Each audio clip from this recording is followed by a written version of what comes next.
Bueno, estuvimos compartiendo ya varias dimensiones de cómo es que surge el peronismo, que es algo tan complejo y tan particular, ¿verdad? Sí, sí.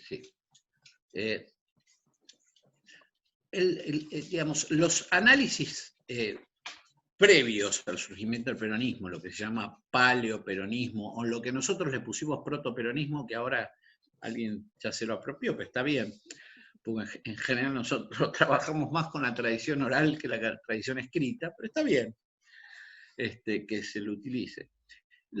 Ese periodo es extraordinario. Es extraordinario no solamente a nivel Argentina, sino a nivel universal, digamos, por el experimento que significa desde el punto de vista social y social.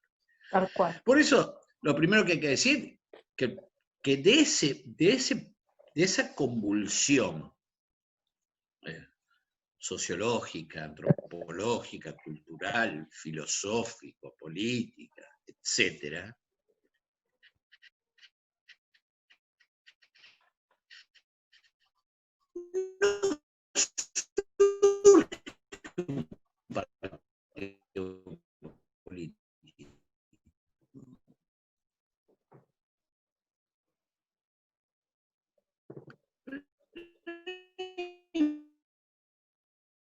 no,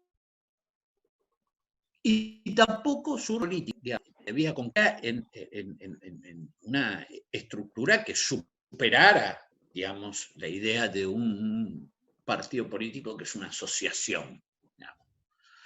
Esto tenía que surgir de alguna manera un proyecto de comunidad. Por lo tanto, ese proceso de, digamos, ese movimiento que surge, que es un movimiento absolutamente heterogéneo en términos de pertenencias, digamos, los integrarán desde Borlenghi y Bramuglia hasta Remorino, digamos. Es un proceso que de alguna manera amalgama todas las... digamos, todas esas experiencias, toda esa experiencia histórica y la lleva a un proyecto de comunidad. Por eso es una pavada eso que de Perón presenta la comunidad organizada como una pieza filosófica. No. Perón presenta la comunidad organizada y la comunidad organizada es la descripción de un proceso o de un paradigma civilizacional en marcha. Cada texto de Perón es momento de una acción.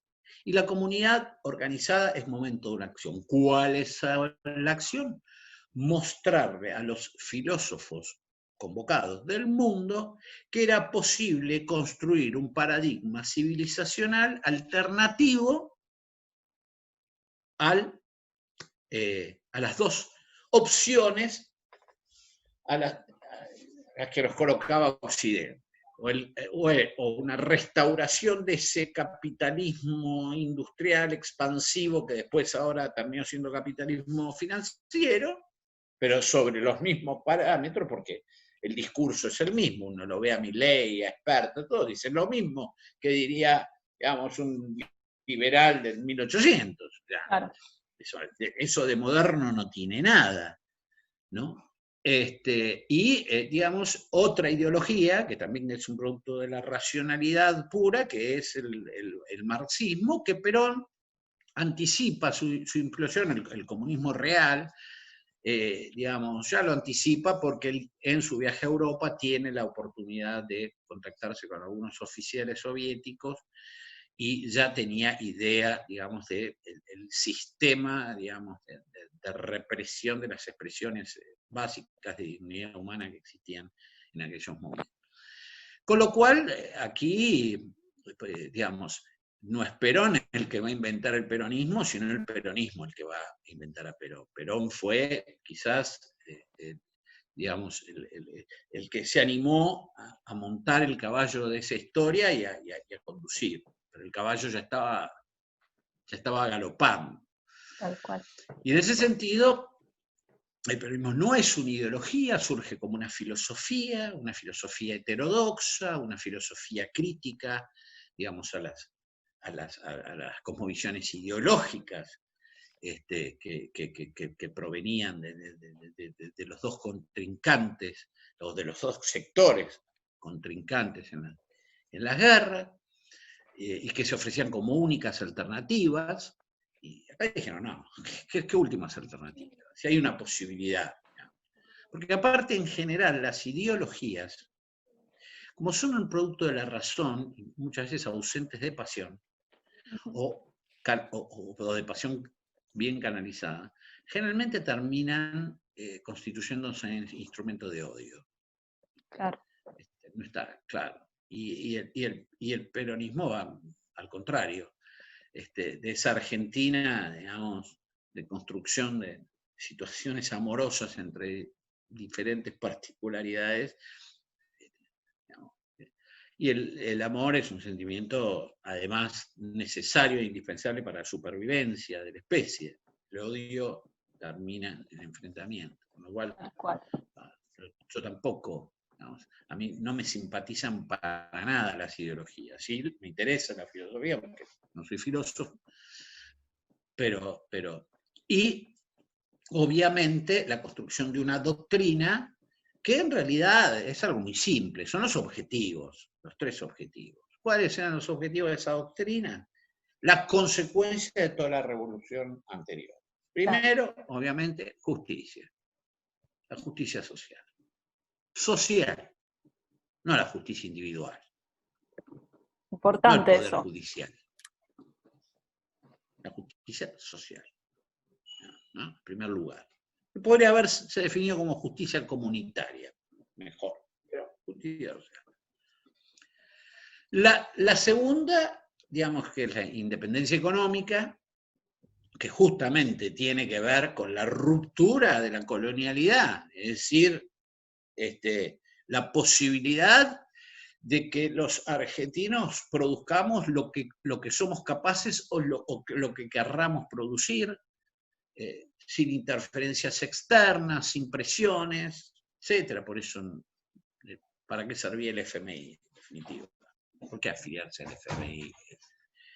Y tercero, la soberanía política, que tenía que ver con la capacidad no solamente de darnos, de definir nuestras formas de construcción de las instituciones políticas, sino también de crear otras instituciones políticas. Es decir, porque, digamos, el sistema liberal clásico te ofrecía, digamos, un sistema estructurado en base a una hipótesis republicana que ni siquiera era respetada en los países monárquicos de Europa, con lo cual todo parecía una payasada bastante interesante, ¿no? O sea, Inglaterra recomendando repúblicas cuando jamás renunció, digamos, a su estructura estamentaria monárquica. Claro. Y Perón, luego de su última etapa formativa, que tiene distintas etapas formativas, pero una muy importante es con los curruincas allá en el sur, con ese reencuentro con parte de su pasado y de las formas de conducción y las formas filosóficas. Él está muy cercano, él es un holístico, es un hombre que siempre hablaba o hacía referencia a la naturaleza y a la armonía. Digamos, cuestiones que tienen mucho que ver con la cosmovisión de los pueblos. Es un tema tan poco estudiado, generalmente fue tabú, inclusive por algunos sectores peronistas, que decían que nosotros no teníamos nada que ver con eso, que éramos una reproducción de algún movimiento de tipo europeo, nada que ver. Y lo que Perón va a lograr junto con otros, porque Perón no genera ese corpus filosófico y doctrinal solo. De hecho, las tres banderas del peronismo están enunciadas antes de que Perón comenzara a hacer política, o por lo menos se involucrara directamente en la política mediante su incorporación al grupo de obra o unificación y después a los distintos estamentos del Estado. Entonces, resulta importante comprender esto porque él, digamos, en su capacidad de comprensión, entenderá primero que digamos, un cambio filosófico era vital para la subsistencia humana, que a las ideologías del odio había que oponerle una antropología del amor, que en realidad había que dejar de hablar de sociedad, porque nosotros no somos individuos autosuficientes que pactamos, sino somos una especie comunitaria, digamos, donde nos desarrollamos en la comunidad, porque no elegimos dónde nacer, porque la proximidad es el vínculo esencial de la constitución de nuestras subjetividades. Digamos, todo ese absurdo del pacto social y esas estupideces sobre las que está sentado, son esos mitos, es una especie de mitología. O sea, el racionalismo, digamos, fue la sustitución de una mitología por otra, en todo caso, para los que no, si uno se pone en un lugar, digamos, no cristiano. Digamos. Claro. En el caso de los creyentes, no tenemos ese inconveniente con las mitologías, pero las reconocemos en todo caso. Ellos Claro. no, ellos le daban cariz científico a todo esto. Y lo principal aquí, digamos, para lograr esa comunidad, digamos, era la organización. Y Perón tiene digamos, un pensamiento tácito que es que el universo es un equilibrio entre dos fuerzas, que es la fuerza de la cooperación y la fuerza de la competencia. Digamos, así como los seres humanos competimos y cooperamos, aunque parecieran contradictorias esa fuerza, por un lado competimos en la vida y aparte hasta simbólicamente, el deporte fue una forma de sublimación, digamos, de esa fuerza, esa potencia, ¿no? Y la cooperación, porque evidentemente elegimos relacionarnos con otros, tejemos relaciones de solidaridad, es decir, ¿no? Esa tensión, esas dos fuerzas están en una tensión dinámica. Y lo que Perón observa es que nuestro país, a pesar de esa gran convulsión y todas estas cuestiones virtuosas que se venían dando a través de la metapolítica con Forja y los otros autores, y esa revolución cultural y esa toma de conciencia de lo social y de lo nacional, eso había que organizarlo. Por lo tanto, a contrario censo de lo que opinan todos los historiadores sobre el primer peronismo, la obra más importante de Perón es entre el 43 y el 46, que es la de organización. ¿Por qué? Porque entre las, digamos, diferencias que Perón tiene respecto a la conformación de capitales, que es el trabajo el que genera el capital y no el capital que genera trabajo. Lo que había que organizar aquí era la fuerza de trabajo para generar un capital. Y por lo tanto, lo más importante que hace, lo primero que hace es elegir una dirección de trabajo y lograr a través del fomento, ¿no?, de la incorporación de los sindicatos, ¿no?, del fomento de las organizaciones sindicales y la incorporación de una concepción nacional de las organizaciones sindicales, tratar de organizar la fuerza del trabajo, coadyuvar a organizar una fuerza de trabajo que ya venía autoorganizándose, y en ese sentido, a través de normas, a través de reconocimiento de derechos, a través simplemente de transmitir una forma o un modo de organización, recomendaciones, eso es lo que hace un conductor, pero no fue ni jefe. En ese peronismo, la jefe. Es más, si a Perón, digamos, lo trataran de jefe, lo detestaría, porque él fue jefe militar, pero ahí la jefatura viene por ley y de arriba hacia abajo. La conducción va de abajo hacia arriba, ¿no? Son cosas totalmente diferentes, como el liderazgo. Son estupideces que se escriben. Y entonces lo que tenía que hacer, porque él había observado que la competencia estaba aplastando la cooperación. Entonces, lo que debía hacer es que, digamos, alimentar, ayudar, promover, por eso el Estado peronista nunca fue un Estado de bienestar, sino fue un Estado promotor, promover la organización de la fuerza de trabajo para generar un... Bueno, esa fue, digamos, su primer decisión. Él podría haber agarrado otro ministerio, lógicamente, el Claro. Ministerio de Guerra. ¿Por qué? Van der Goltz, bla. Ministerio de Guerra y Organización. Van der Goltz y organizar la fuerza de trabajo. ¿Para qué? Y para hacer la revolución industrial, que la hicieron con los trabajadores y el Estado a través de las nuevas doctrinas. Tal cual. O sea que en realidad uno puede hasta simplificar, o sea, son cuestiones de sentido común.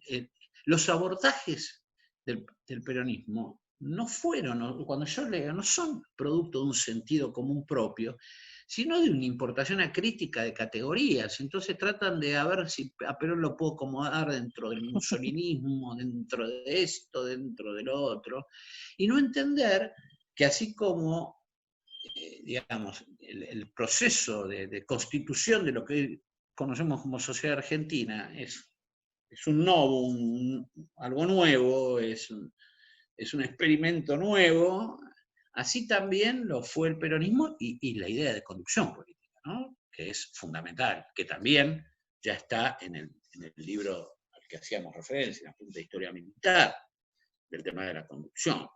Acá, digamos, para hacer esa transformación no hay jefaturas, no hay liderazgos, hay conductores o no los hay, conductoras. Claro. No los Y hay. persuadir y no obligar, y buscar la armonía de que vos estabas hablando entre cooperativismo o la cooperación y la competencia. Siempre fue buscando. Sí, cooperación. Sí, claro.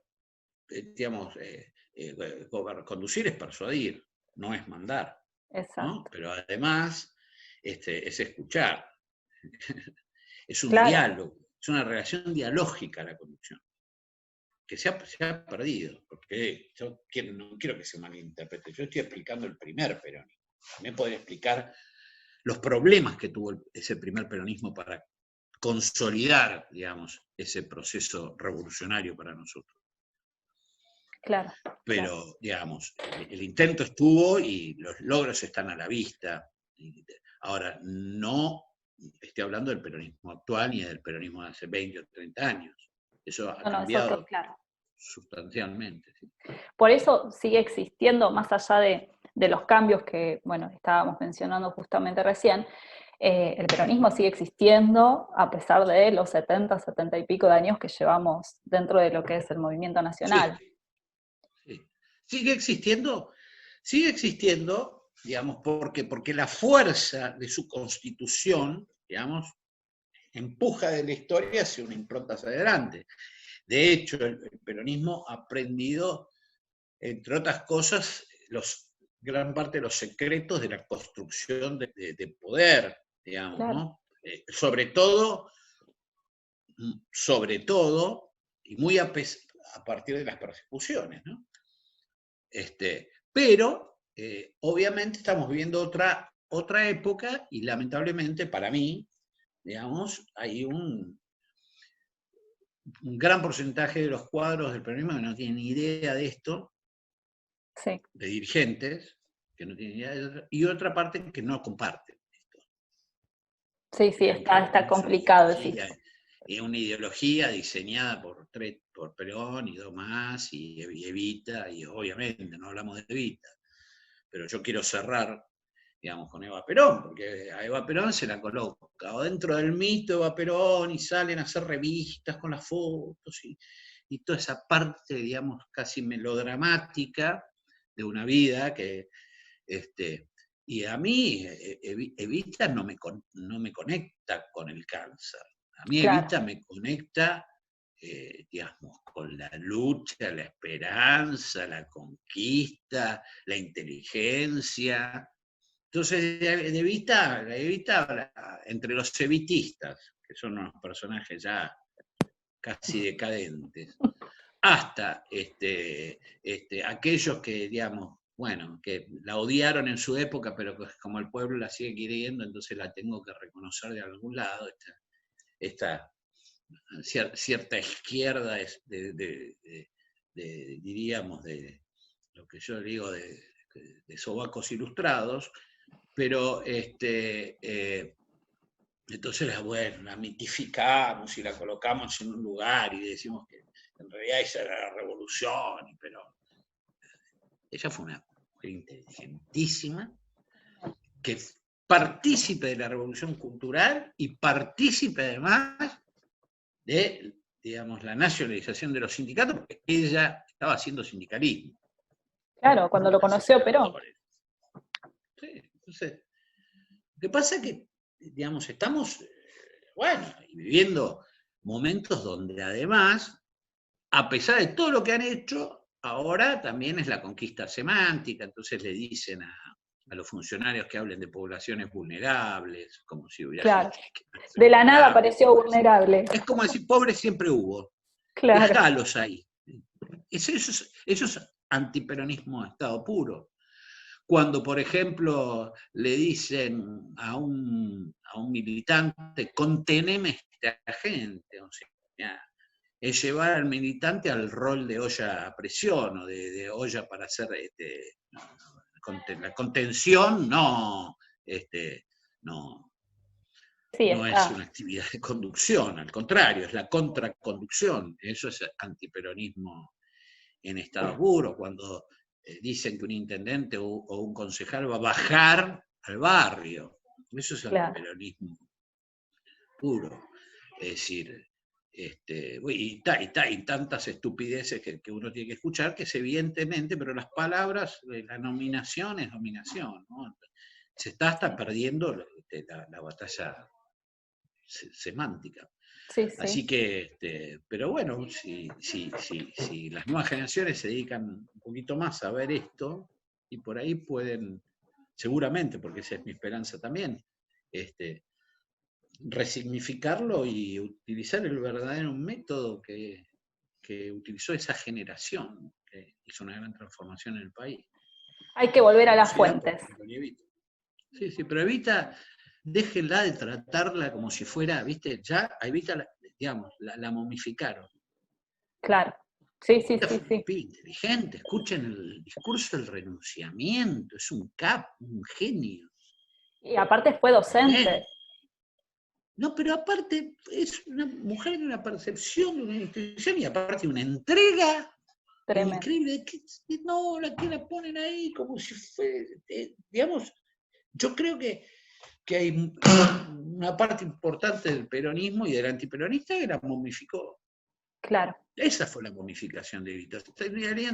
No estoy escribiendo porque no tengo interés en este momento de escribir, pero yo escribí el artículo que se llamaría la momificación, la segunda momificación de Evita. Claro. Bueno, pero son los intereses también del liberalismo a los que se le suma el sector progresista que le hace tanto mal. Los que se dicen que son peronistas, que, digamos, en los 90 decían que el peronismo ya estaba acabado, que esa doctrina era una porquería, que era una cosa del pasado, que bueno, se le suma todo. Tal cual. Porque si en el peronismo hubiera habido una convicción, no pasan. Entonces, o sea, se integra, porque el peronismo siempre fue integración. ¿Desde cuándo el peronismo es cerrarse? Es integrar, claro, pero integrar sin perder la identidad y sin perder el sentido histórico, porque la pregunta es, si la patria fuera justa, si viviéramos en un país con justicia social, si fuera independiente económicamente y soberana políticamente, ya el peronismo no tendría sentido. Claro. Ahora, vos le tenés que preguntar a tu interlocutor, ¿es una patria justa? No, y la verdad que no. Seguramente te va a contestar que no, salvo que yo no. ¿Somos libres y soberanos? No, te van a decir que no. Entonces, ¿por qué la doctrina? ¿Cuál es el atraso de la doctrina peronista? Claro. Al contrario. Tal cual. Está en el futuro, ¿no? Bueno, de hecho, Jauretche siempre decía que Forja se terminó en sí esa agrupación por el hecho de haber encontrado en el movimiento nacional peronista las tres banderas, tal cual. Bueno, la verdad, un placer escucharte, Pancho. Hicimos un gran abordaje de lo que son los orígenes del peronismo. Nos quedaron muchas cosas para explayarnos. En Pero el bueno, tintero. tal cual. Podríamos hablar una vez, no sé, en unos meses o en un mes, de cuáles fueron digamos, las cuestiones que obstaculizaron la continuidad de esto, ¿no?